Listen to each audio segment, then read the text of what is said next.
ఈ వీడియోను మీకు సమర్పిస్తున్న వారు శుభమస్తు షాపింగ్ మాల్. జన్మ గొప్పదా లేదా జన్మను మించిన భక్తి గొప్పదా? ఒక దాసీపుత్రుడు దేవర్షిగా ఎలా మారాడు? పురాణాల్లో ఎందుకు నారదుడు మాత్రమే లోకాలు తిరిగే అధికారం పొందాడు?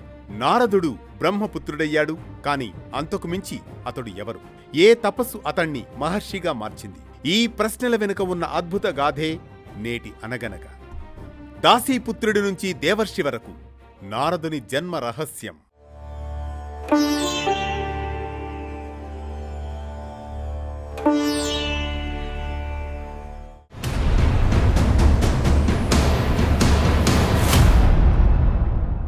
అనగనగా అది కృతయుగంలోని సమయం. ఒక అరణ్య ఆశ్రమానికి సమీపంలో పేదరికంలో జీవించే ఒక దాసి ఉండేది. ఆమెకు ఒక కుమారుడు. ఆ కుమారుడికి హృదయంలో అపారమైన వినయం. ఒక చాతుర్మాస్యంలో సప్తర్షులు ఆ గృహంలో నివసించేందుకు వచ్చారు. దాసీపుత్రుడు వారిని తన ప్రాణాల కంటే ఎక్కువగా సేవించారు. ఆ సప్తర్షులకు సకల సపర్యలు చేస్తాడు. భక్తితో ఆ బాలకుడు మౌనంగా వారి ఉపదేశాలను వింటాడు. ఆ క్షణంలో ఆ బాలకుడిలో ఓ అంతర్మదనం. వారి మాటల్లో ఏదో శక్తి ఉంది. ఈ శబ్దాలు మంత్రాలు నా హృదయాన్ని మార్చుతున్నాయి. ఆ మహర్షులు అతని భక్తికి కరిగిపోయారు. ప్రసాదంగా ఆహారాన్నిచ్చారు. ఆ ఒక్క అనుగ్రహమే అతని లోపల నారాయణ భక్తిని నాటింది.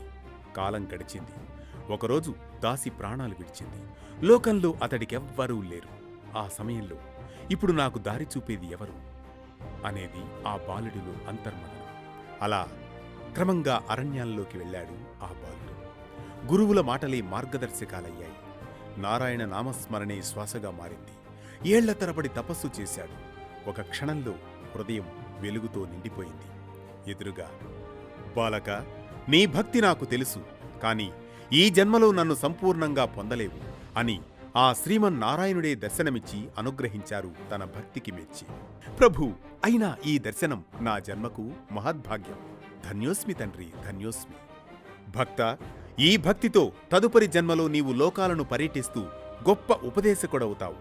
ఇదే నీకు నా వరం అంటూ అనుగ్రహిస్తారు శ్రీమన్నారాయణుడు. ఆ దర్శనానంతరం ఆ బాలుడు దేహాన్ని విడుస్తాడు. తదుపరి సృష్టిలో బ్రహ్మదేవుని మానసపుత్రుడిగా దేవర్షి నారదుడు జన్మిస్తాడు. వీణ చేతబట్టి నారాయణ నామాన్ని లోకానికి చాటుతూ లోకాల మధ్య వారధిగా సంచరించే మహర్షిగా వెలుగొందుతారు నారదుడు. ఇది దాసీపుత్రుడి నుంచి దేవర్షి వరకు నారదుని జన్మ రహస్యం.